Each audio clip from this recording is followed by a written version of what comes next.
The sun was relentless that afternoon, beating mercilessly on the windshield of my Honda Civic as I pulled into the parking lot of Banner Children's Hospital in Northeast Phoenix. My phone buzzed in the cup holder, a sharp ping that cut through the constant hum of the air conditioning struggling against Arizona's July heat.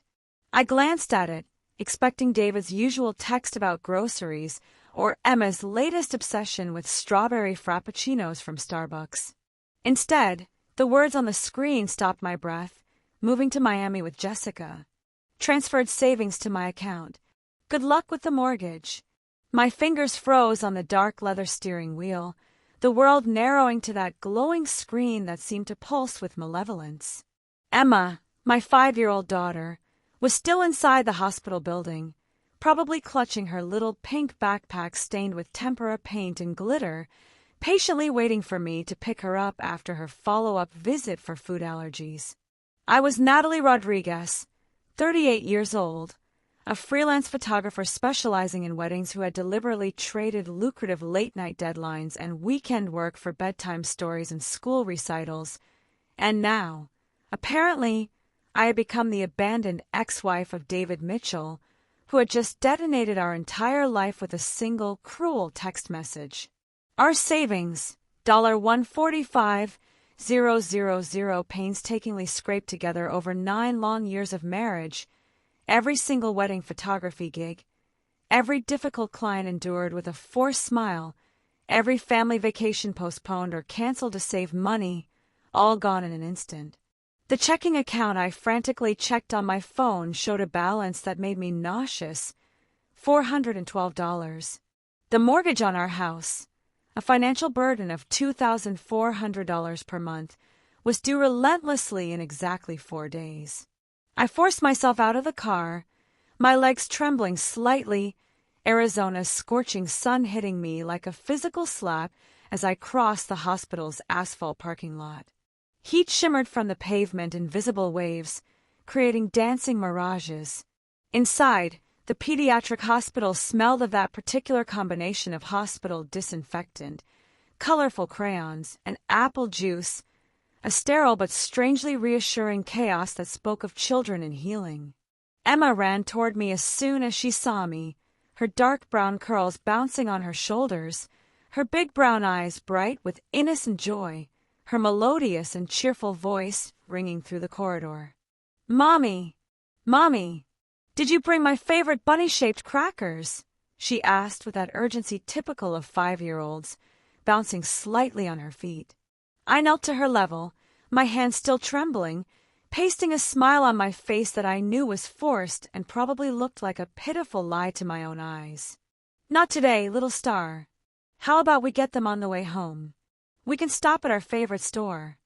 My hands visibly shook as I signed the discharge papers on the clipboard the nurse handed me, Dr. Martinez's professional but cheerful chatter gradually fading into background noise as my mind processed the devastation David had just inflicted on our family. David's message continued to replay in my mind like a broken record, each individual word carving deeper into my consciousness like a fresh emotional cut. Jessica was his new administrative assistant, a 28-year-old woman, all Louboutin high heels and ambition sharp as a blade, always impeccably dressed in expensive tailored suits, who had joined David's insurance agency 6 months earlier. She was always too present at office parties, always too close to David during work conversations, always with that perfect smile and crystalline laughter that I now understood to be calculated. For months I had ignored all the warning signs that now seemed as obvious as giant road signs, his increasingly late nights at the office with increasingly elaborate excuses, his phone suddenly protected by new passwords he no longer shared with me, the way he dismissed all my legitimate questions and growing concerns with a forced laugh and phrases like, "You're just imagining things, Natalie." Now, those signs were as clear and bright as a Las Vegas neon billboard flashing "Betrayal" in giant letters. In the car, Emma climbed into her pink car seat decorated with Disney princesses, buckling her seatbelt with the proud independence of a 5-year-old, cheerfully humming a Taylor Swift song about rainbows that she had learned at preschool. "Is Daddy making fish tacos tonight?" she asked expectantly, her big brown innocent eyes meeting mine in the rearview mirror. "He promised we'd have a special Mexican night. Daddy had to leave for a sudden work trip," I said, the words coming out of my mouth tasting bitter and false, leaving a metallic aftertaste. "How about we order pizza instead? Your favorite with extra cheese and pepperoni." Her little face immediately lit up with that pure and simple joy that only children can experience, completely unaware of the tectonic faults that were opening and inexorably widening beneath the foundations of our family life.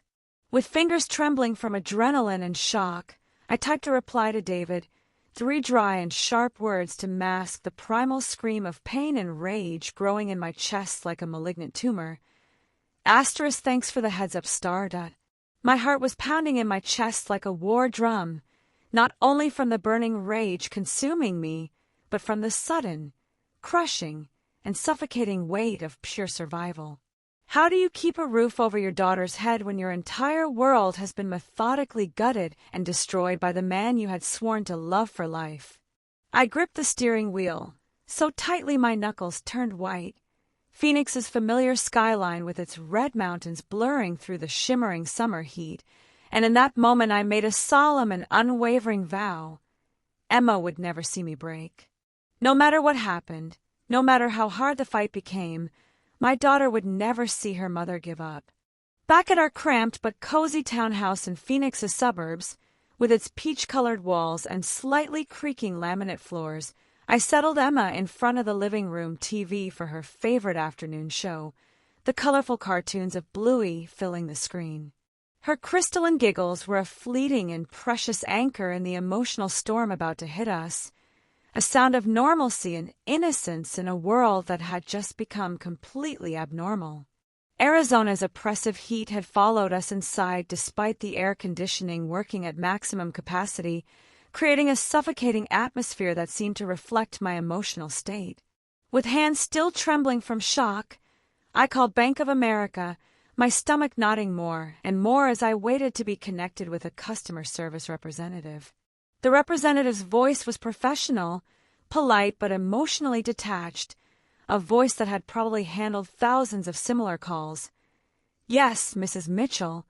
I can confirm that Mr. David Mitchell made a complete transfer of funds from your joint savings account, $145,000, to a personal account in his name only at our Miami, Florida branch.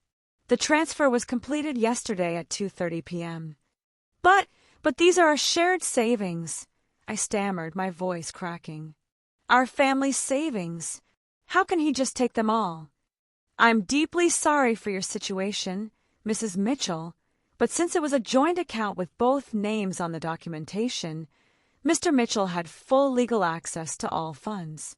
From a banking standpoint, the transaction is completely legal, and there's nothing we can do to reverse it."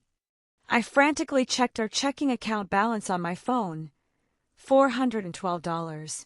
Not even enough for weekly groceries and basic bills, let alone the $2,400 mortgage looming like a financial guillotine.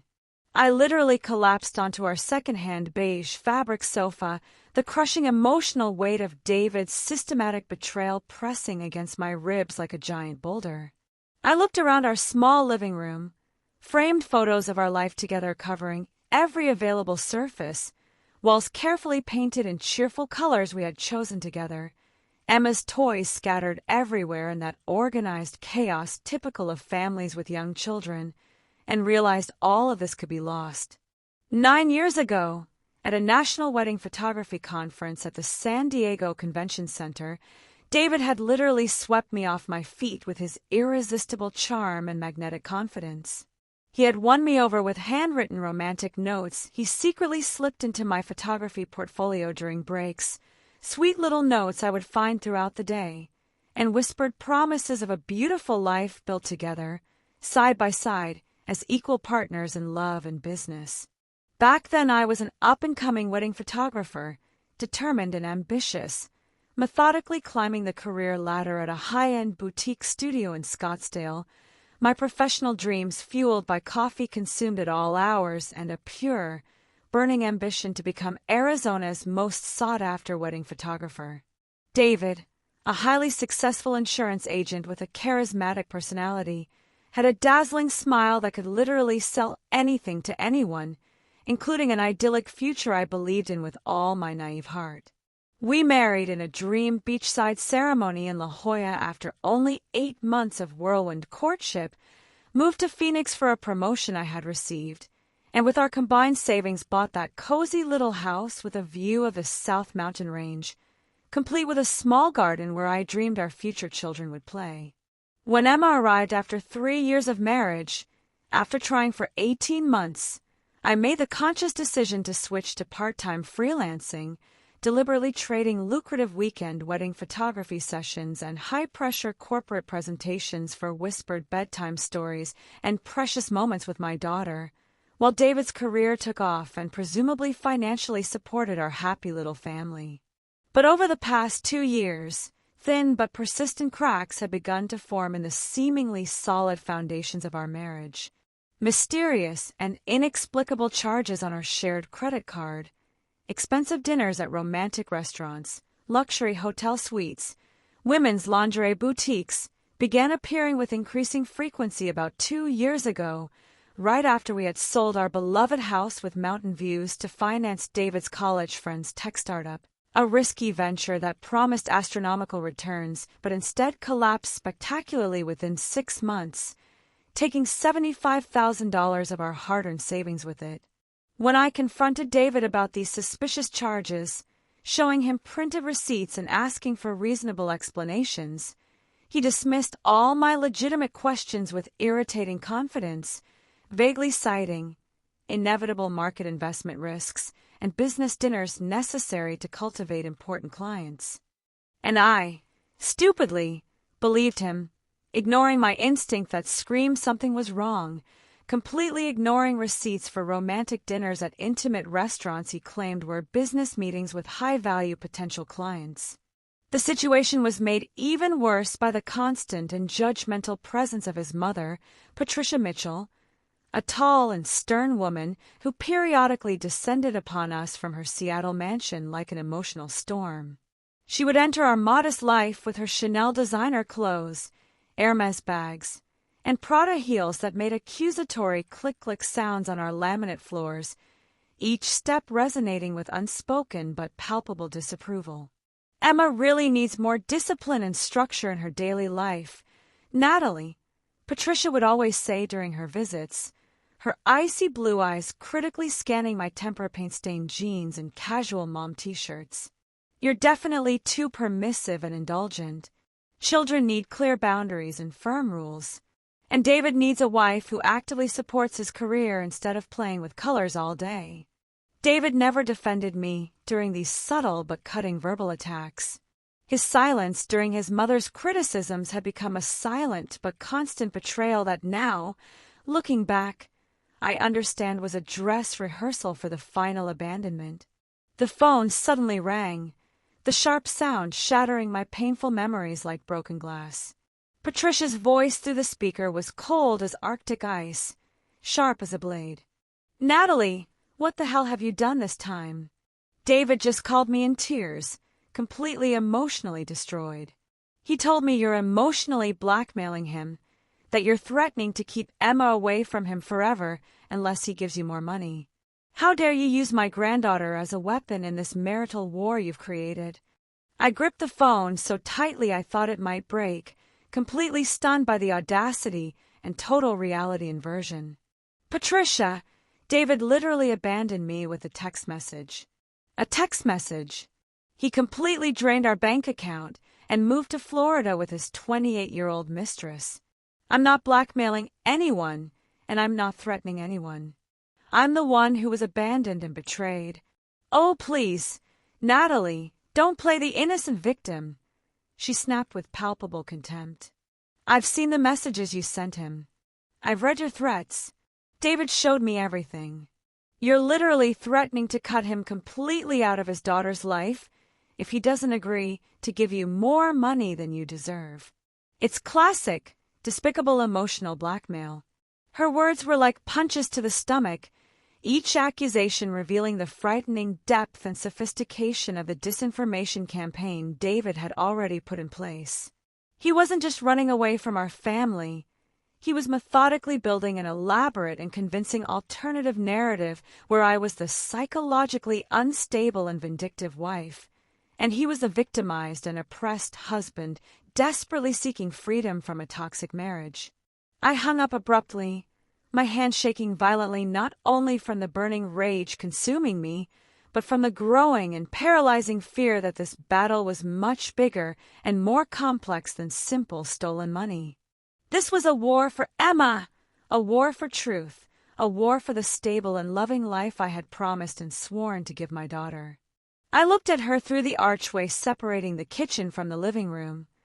She sat on the colorful rug, happily coloring in her Disney princess's coloring book, her tongue slightly sticking out of her mouth in concentration, completely absorbed in her innocent world of colorful crayons and fairy tale characters, and I felt a steel determination form and harden inside my chest like molten metal cooling.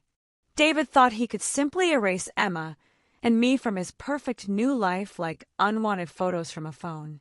He was profoundly wrong, and he was about to discover exactly how wrong he was. The next morning, after dropping Emma off at her preschool, Sunshine Kids Learning Center, with the normal routine of breakfast, clothes, and backpack that masked the emotional chaos bubbling beneath the surface, I drove through Phoenix's morning traffic toward downtown, where David's office was located. Arizona's sun was already brutal at 9 a.m., creating that golden and relentless light quality typical of the desert that made everything sharper and more defined. I desperately needed real answers, had to look David in the eyes, had to convince myself that the man I had married and shared a bed with for 9 years couldn't truly be so calculatingly cruel and ruthless. Maybe there had been an explanation, maybe there had been a terrible misunderstanding, maybe all of this was a nightmare I would soon wake up from. The building housing Southwestern Insurance Partners was a glass and steel tower in the heart of Phoenix's financial district, a gleaming monument to success and prosperity. The receptionist, a young blonde woman named Ashley whom I had met at company parties, recognized me immediately, but her professional smile visibly wavered and transformed into something nervous and uncomfortable when I mentioned wanting to see David. "Oh, Mrs. Mitchell! I'm sorry, but Mr. Mitchell no longer works here," she said, her perfectly manicured fingers nervously playing with a silver pen on her glass desktop.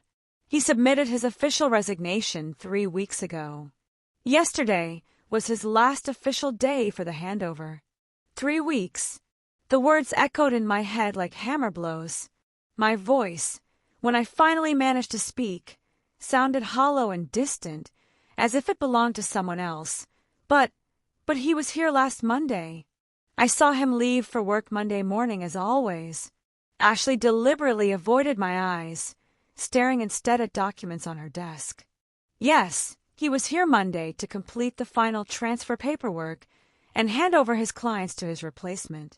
But he formally submitted his resignation letter and transfer request to our Miami branch exactly 3 weeks ago. I'm sorry, but I can't discuss further details regarding personnel matters." 3 weeks ago.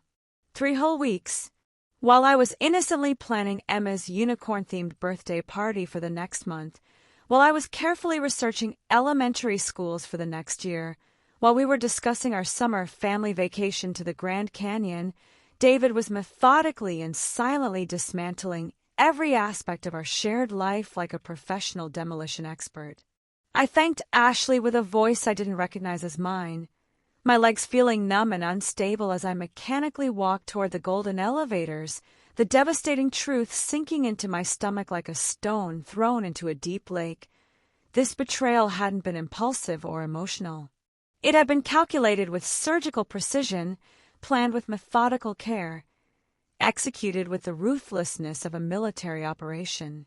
In the building's underground garage, where the echo of my footsteps resonated hollowly among the parked cars, I called Marcus Thompson, David's best friend since college.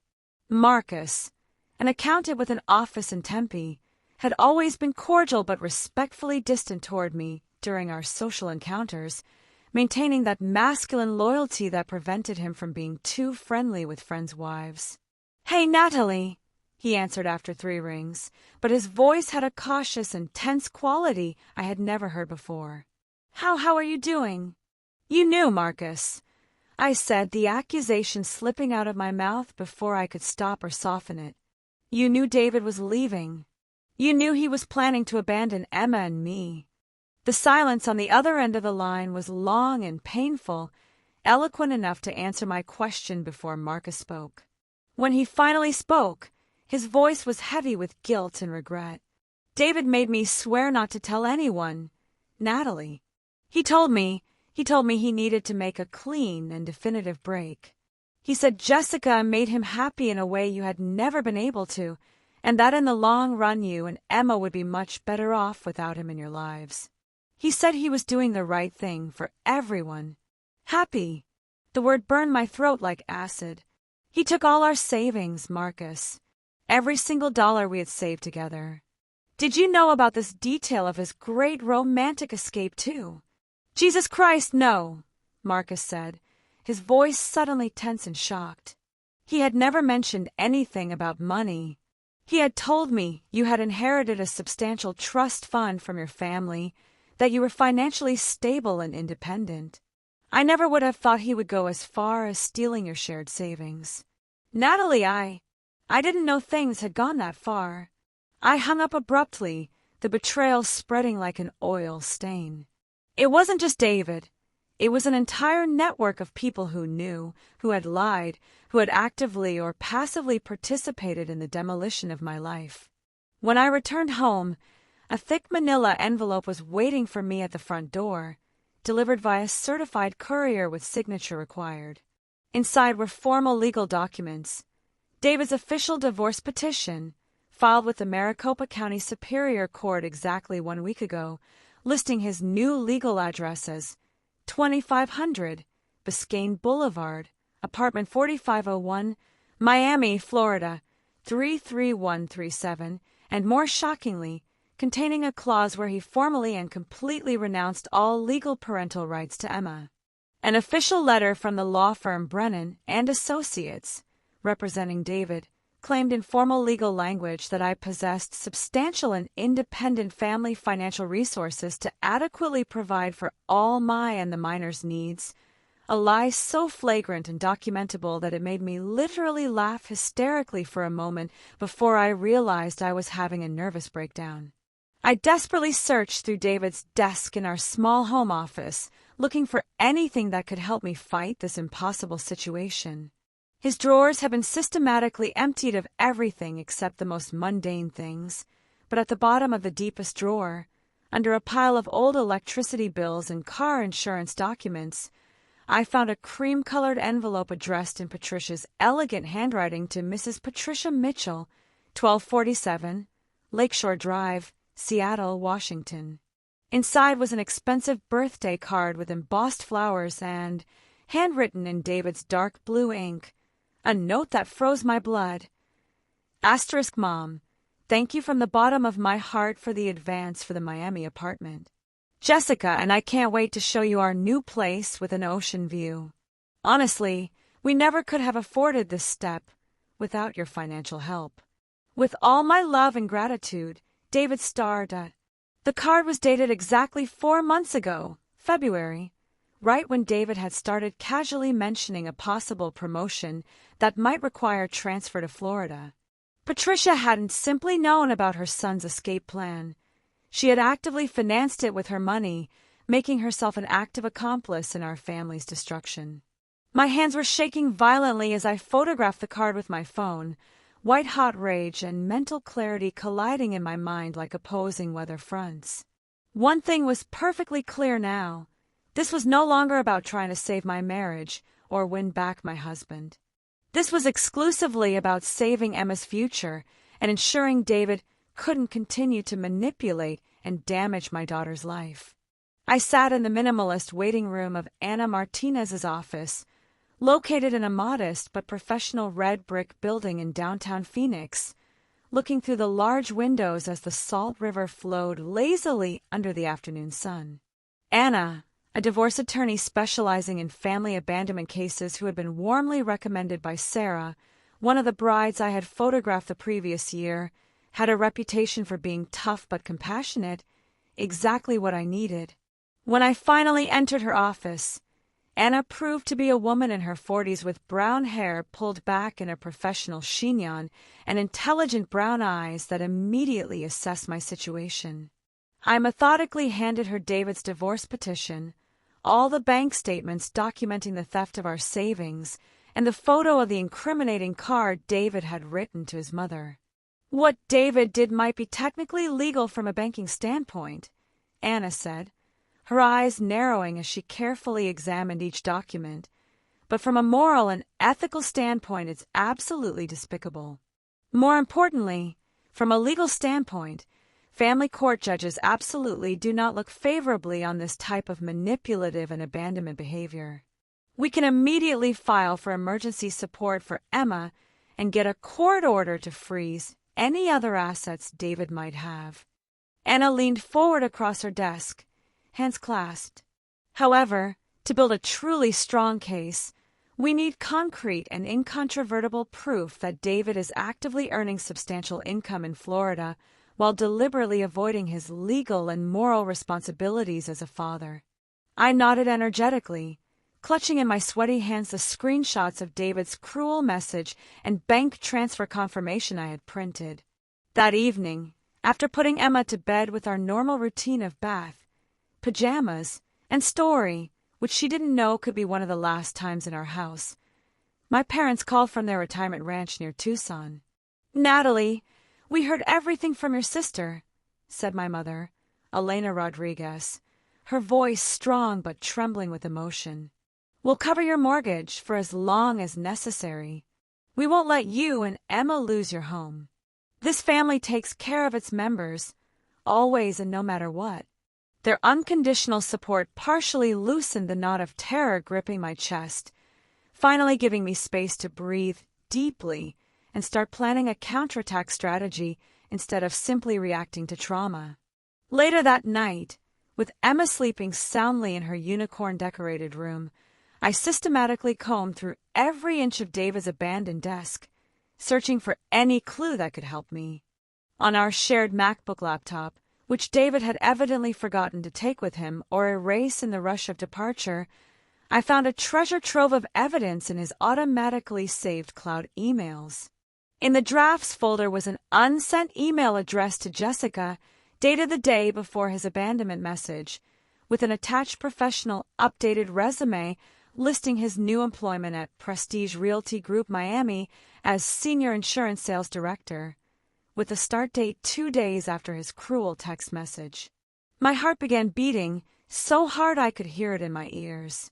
This was exactly the smoking gun evidence Anna had said she needed. I immediately forwarded it to her via secure email, my fingers trembling from a toxic combination of desperate hope and vindictive fury. David thought he could simply disappear into thin air like a ghost, but I was methodically gathering and pulling all the threads of his elaborate lies, unraveling them one by one until the entire fraudulent construction collapsed. For Emma, for justice, for truth, I would become absolutely relentless. In the deep and oppressive silence of midnight, with only Emma's occasional sweet snores coming from her room through the dark corridor, I sat at the kitchen table under fluorescent light that created harsh shadows, David's laptop open in front of me like a treasure chest of secrets. I had suddenly remembered his incredibly predictable and sentimental passwords, Emma's birthday written in numerical format, our wedding anniversary date, even our first dog's name, and I methodically tried them on his iCloud storage account that he had evidently forgotten to change in the rush of organizing his escape. The system accepted the password on the third try. Digital folders opened before me like the petals of a poisonous flower, each containing a piece of the puzzle of his elaborate and systematic betrayal. International bank transfer confirmations, long chains of romantic and explicit emails with Jessica dating back 8 months, photos of luxury Miami apartments they were evaluating together, and most shocking of all, a detailed and methodical Word document called Emma Custody Strategic Plan. My stomach contracted violently, and I thought I would vomit as I read line after line.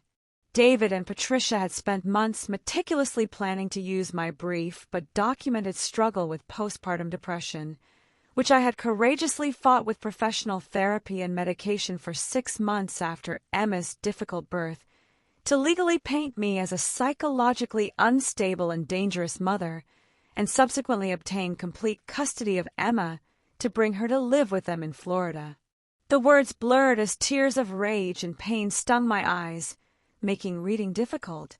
During those terribly dark months after Emma's traumatic birth, when sleep was a cruel stranger and despair clung to my mind like toxic fog that never wanted to clear, I had completely confided in David. He seemed to be so supportive and understanding, bringing me hot coffee every morning, gently encouraging me to see Dr. Peterson for therapy, celebrating every small progress in my gradual healing as if it were a personal victory.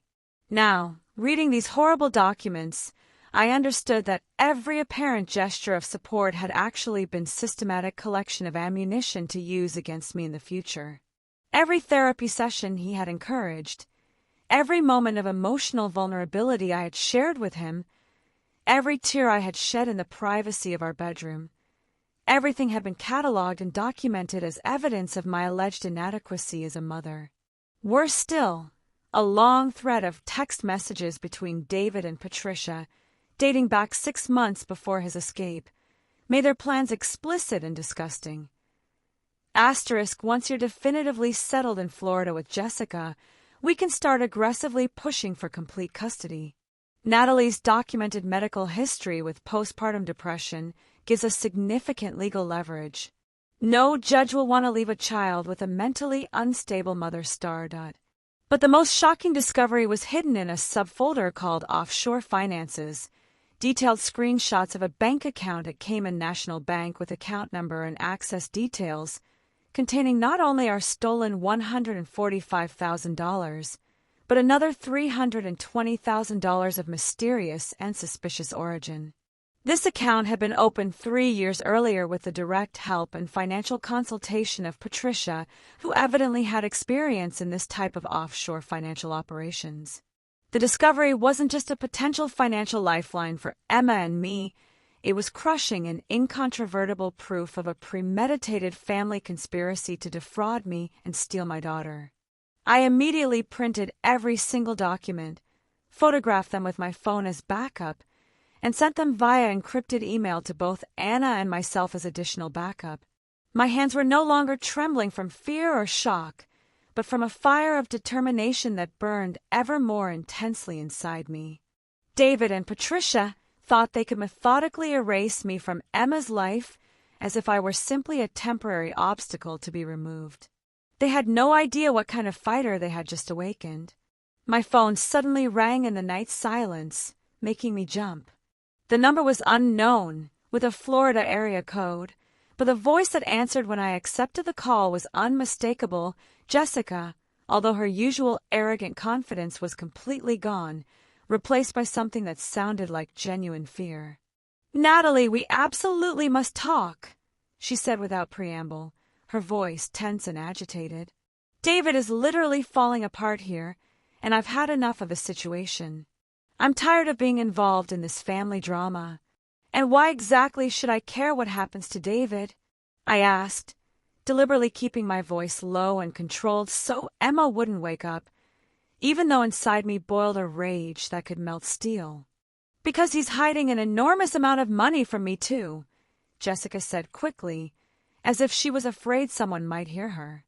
"There's another account he had never mentioned to me in a Swiss bank with over $200,000. And he booked a return flight to Phoenix tomorrow morning, and he's completely emotionally unstable. Natalie, I'm genuinely worried about what he might be capable of doing when he gets there." I silently stepped out onto our apartment's small balcony, where I could see Phoenix's nighttime skyline glowing faintly under the desert stars. "What exactly do you want from me, Jessica?" "Legal protection," she said without hesitation.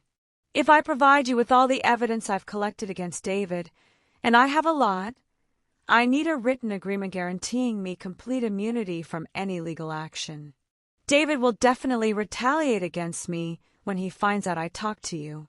The next day I immediately consulted Anna, who worked quickly with her legal contacts to draft a formal but conditional immunity agreement, complete legal protection for Jessica in exchange for complete documentation and sworn testimony against David.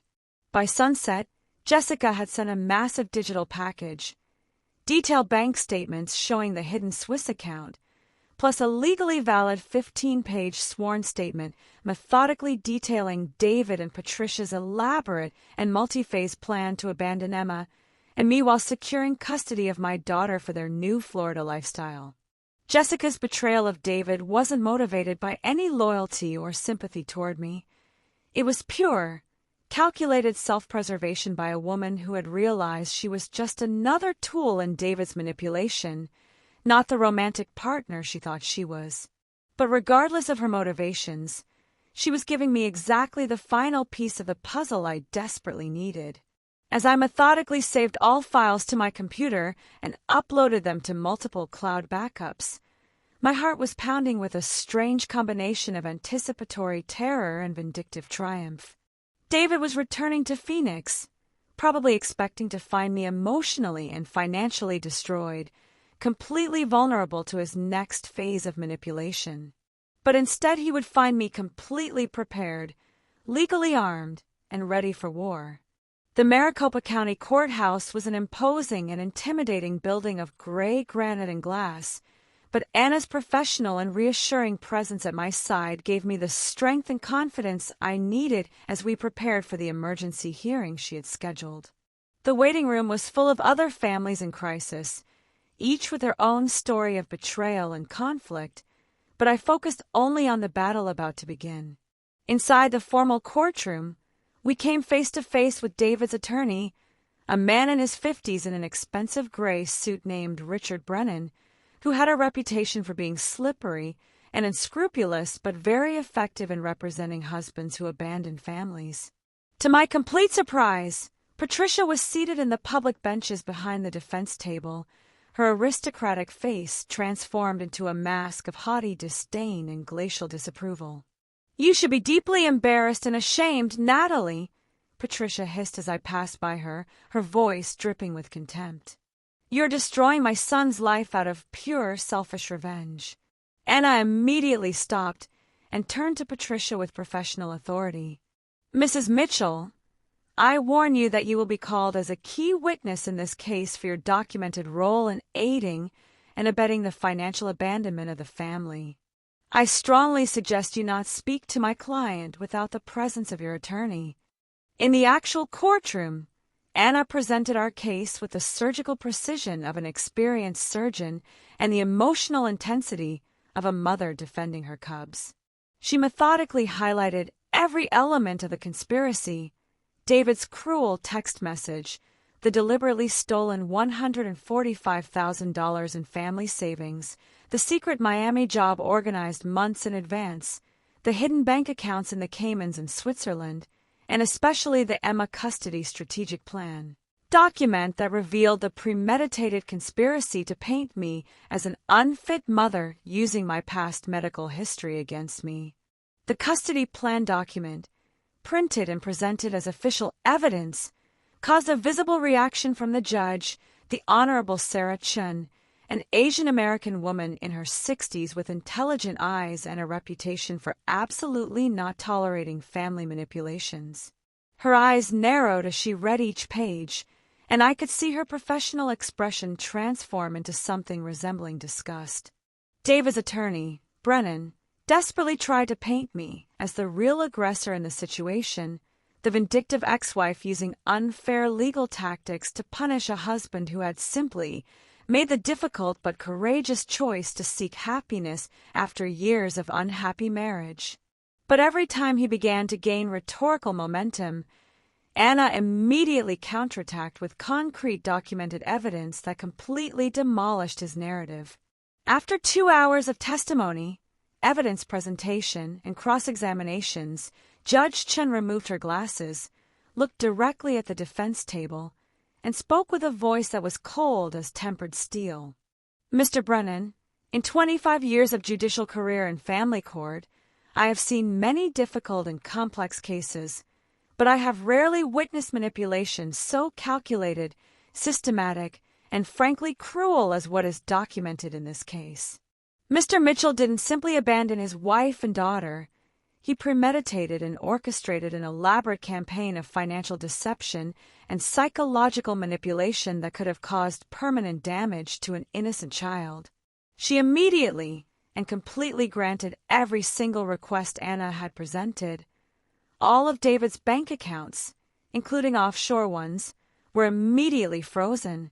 I received complete and exclusive temporary legal custody of Emma.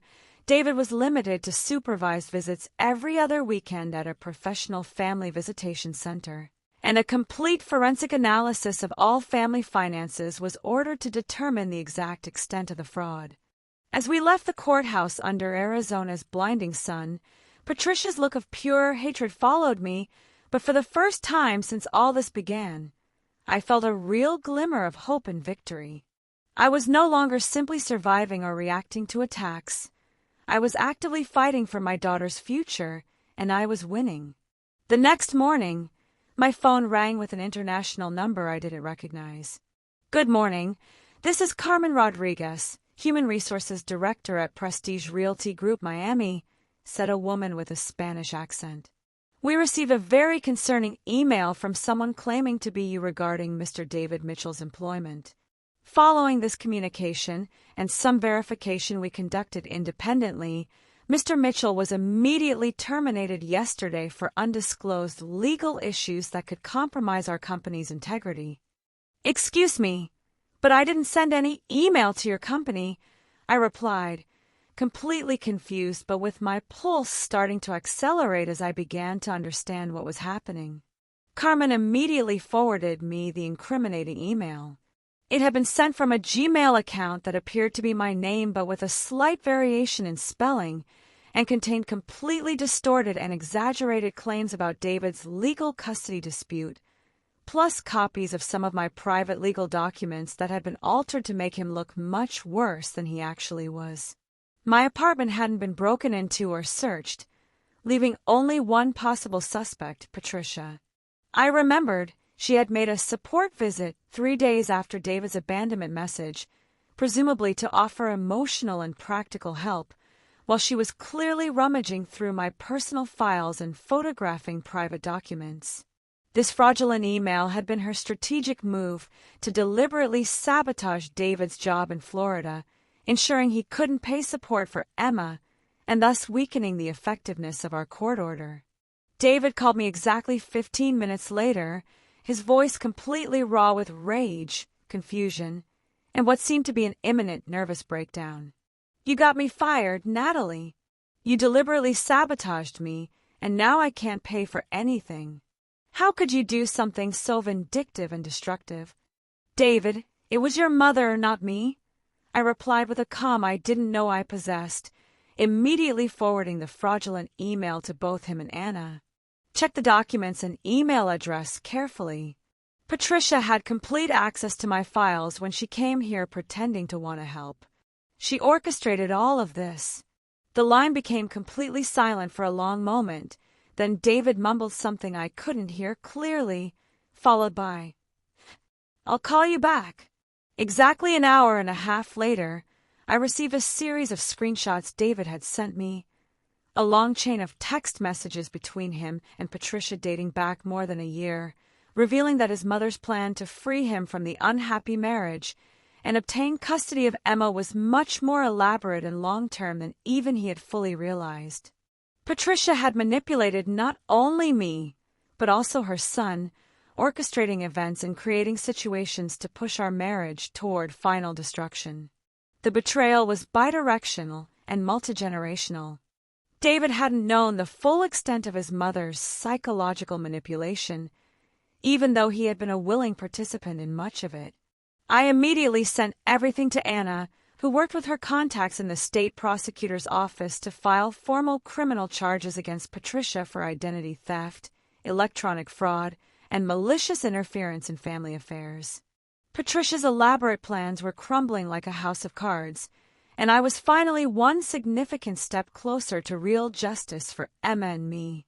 With all the documented evidence provided by Jessica now in our possession, Anna managed to obtain an emergency restraining order from the court a few hours before David's scheduled flight landed at Phoenix Sky Harbor Airport. Airport security stopped him at customs, officially served him the restraining order prohibiting him from approaching Emma or me, plus a formal summons for a court hearing scheduled for the next day. His call from the airport security center was venomous and full of barely veiled threats. I came here to try to work things out between us, Natalie, to find a reasonable solution that works for everyone. And instead I find myself stuck at the airport like a criminal. David, you booked a one-way ticket. I immediately shot back, Jessica's detailed intelligence proving accurate in every detail. Jessica told me everything about your real plans. I'll see you in court tomorrow, where we can work things out in front of a judge. The second hearing was a complete and definitive reckoning.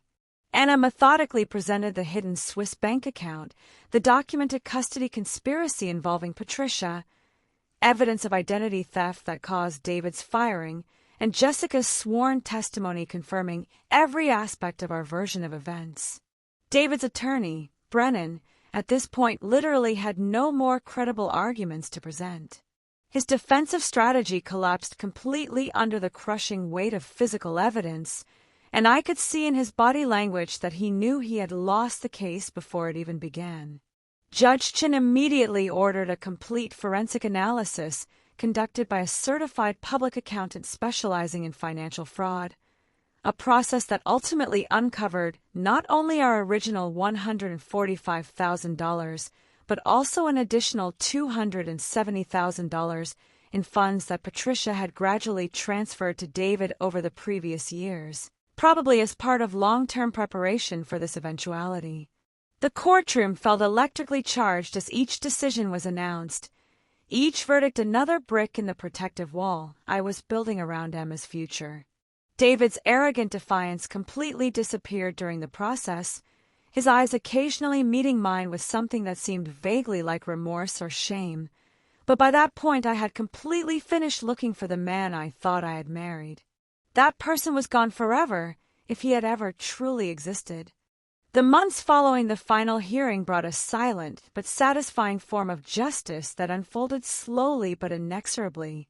The financial forensic analysis completely exposed the elaborate network of hidden funds David and Patricia had created, leading to substantial civil penalties for both, plus complete reimbursement with interest and punitive damages. Patricia faced formal criminal charges for identity theft and electronic fraud, and her privileged social position in Seattle's high society collapsed spectacularly when her exclusive country club and social circle learned about the sordid details of her actions through public court records and local media coverage. David's professional reputation in the insurance industry in both Arizona and Florida was completely destroyed, with details of his family abandonment and financial manipulation documented in easily accessible public records that appeared in Google searches of his name. He rarely used his supervised visitation rights with Emma, perhaps because he was genuinely embarrassed, or perhaps because he had lost interest now that he couldn't use her as a manipulation tool against me. Jessica, faithful to her immunity agreement, returned to California where she accepted a job in a different industry, creating a clean and definitive separation from the emotional and legal chaos David had created. She occasionally sent me updates on how David was adjusting to his new reality in Florida, but they were always brief and formal. With the substantial funds that were recovered through the legal process, I was able to buy a bright and spacious condominium in Phoenix's vibrant Roosevelt Row Arts district, with white walls perfect for displaying Emma's growing artistic masterpieces and enough space for a real home photography studio. I returned to full-time photography work at a boutique studio that not only valued my artistic talent, but offered flexible hours specifically designed for single parents, plus the ability to work from home during summer. Emma not only thrived in her new elementary school in our neighborhood, but became one of the most popular and creative students in her class. Her cheerful laughter and contagious energy constantly filled our new home, transforming it into a true, loving, and stable household hearth. One quiet evening, as I was putting her to bed in her new butterfly-themed bed in her room, painted a beautiful pastel purple she had chosen herself, Emma asked me a question that simultaneously broke and repaired my heart. "Mommy, do you think Daddy will ever come visit us? Is he angry with us?" "I don't know, sweetheart," I replied honestly, gently brushing her silky curls as I looked into her eyes. "But what I know for sure is that we two together are enough. We are a complete family, you and we love each other more than words can express." Her radiant smile was my emotional anchor, the daily reminder that everything I had been through was worth it. David's cruel message, *good luck with the mortgage*, had been designed to break me emotionally and financially, to make me collapse under the weight of abandonment and despair. Instead, it had accidentally ignited an inner strength I didn't even know I possessed, a determination forged in the fire of betrayal and tempered by unconditional love for my daughter. I was no longer simply surviving day by day. I was actively and deliberately building a beautiful and meaningful life, one photograph at a time, one smile at a time, one day at a time. To everyone who has followed this long and difficult journey from beginning to end, I thank you from the bottom of my heart. You have walked with me through devastating betrayal, exhausting legal battles, and hard-won victories. If Natalie and Emma's story has touched you emotionally or inspired you in some way, please subscribe to the channel and join our community of survivors and fighters. Every canvas we paint tells a powerful story of human resilience, unconditional love, and new beginnings full of hope. Keep courageously creating your personal truth, and we'll meet at life's easel, ready to paint the next chapter together.